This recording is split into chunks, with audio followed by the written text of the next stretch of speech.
बहुत कम लोगों को ये पता होगा कि प्रभु श्री राम भक्त हनुमान जी की 3 पत्नियां भी थीं। मतलब प्रभु हनुमान जी का 3 बार विवाह हुआ था और हनुमान जी का एक पुत्र भी थे, लेकिन इनकी माता कोई और थी। ग्वालियर के एक प्रसिद्ध मंदिर में हनुमान जी अपनी तीनों पत्नियों के साथ स्थापित हैं।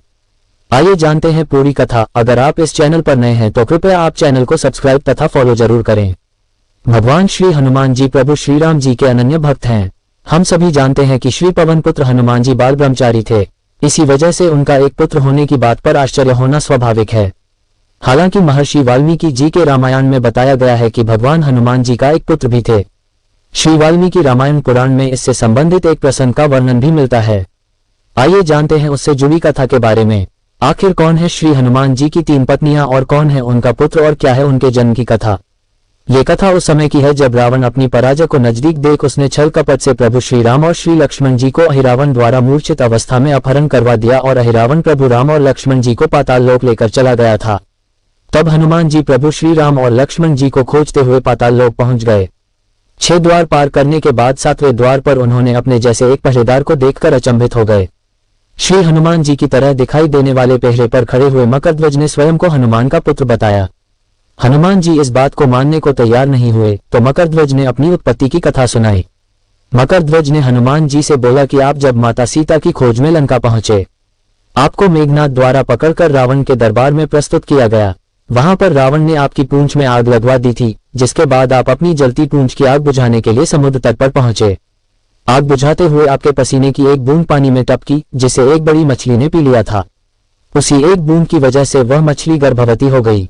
एक दिन पाताल के असुरराज अहिरावण के सेवकों ने खाने के लिए उस मछली को पकड़ लिया, लेकिन जब उसका पेट चीर रहे थे तभी उसमें से वानर की आकृति का एक मनुष्य निकला, जो कि मैं था। सेवक बालक को अहिरावण के पास लेकर गए। अहिरावण ने मुझे पातालपुरी का रक्षक नियुक्त कर दिया। वह मैं ही हूँ जो मकरध्वज के नाम से प्रसिद्ध हुआ। हनुमान जी ने अहिरावण का वध कर प्रभु श्रीराम और लक्ष्मण को मुक्त कराया। इसके बाद उन्होंने अपने पुत्र मकरध्वज को पाताल लोक का राजा नियुक्त कर दिया। हनुमान जी ने मकरध्वज को धर्म के मार्ग पर चलने की प्रेरणा दी। और आखिर श्री हनुमान जी की वो 3 पत्नियां कौन थीं? प्रभु हनुमान जी को बाल ब्रह्मचारी माना जाता है, लेकिन कई ग्रंथों एवं पौराणिक कथाओं में इस बात का उल्लेख मिलता है कि श्री हनुमान जी ने 3 विवाह किए थे। ऐसे में फिर कैसे हनुमान जी ब्रह्मचारी कहलाए? आइए जानते हैं इस कथा के बारे में। रामायण में भी इस बात का उल्लेख मिलता है कि हनुमान जी ने अपना जीवन राम भक्ति के लिए समर्पित किया है। वहीं कुछ ग्रंथों में यह भी बात सामने आई है कि हनुमान जी विवाहित थे। हनुमान जी ने 3 शादियां की थी। हनुमान जी की पहली पत्नी थी सुवर्चला, जो सूर्य देव की पुत्री थी। हनुमान जी की दूसरी पत्नी थी अनंतकुसुमा, जो वरुण देव की पुत्री थी। हनुमान जी की तीसरी पत्नी थी सत्यवती, जो रावण की पुत्री थी। पौराणिक कथाओं के अनुसार हनुमान जी के गुरु सूर्य देव थे। सूर्य देव ने हनुमान जी को अष्टसिद्धियों का ज्ञान दिया था। हालांकि नवनिधियां सिखाने में सूर्य देव को कठिनाइयां आने लगी। नवनिधियां सीखने के लिए हनुमान जी का विवाहित होना जरूरी था। ऐसे में सूर्य देव ने अपने तेज से एक कन्या को प्रकट किया। उस कन्या से हनुमान जी ने विवाह किया और बचा ज्ञान प्राप्त किया। हनुमान जी ने विवाह के बाद भी ब्रह्मचर्य का पालन किया।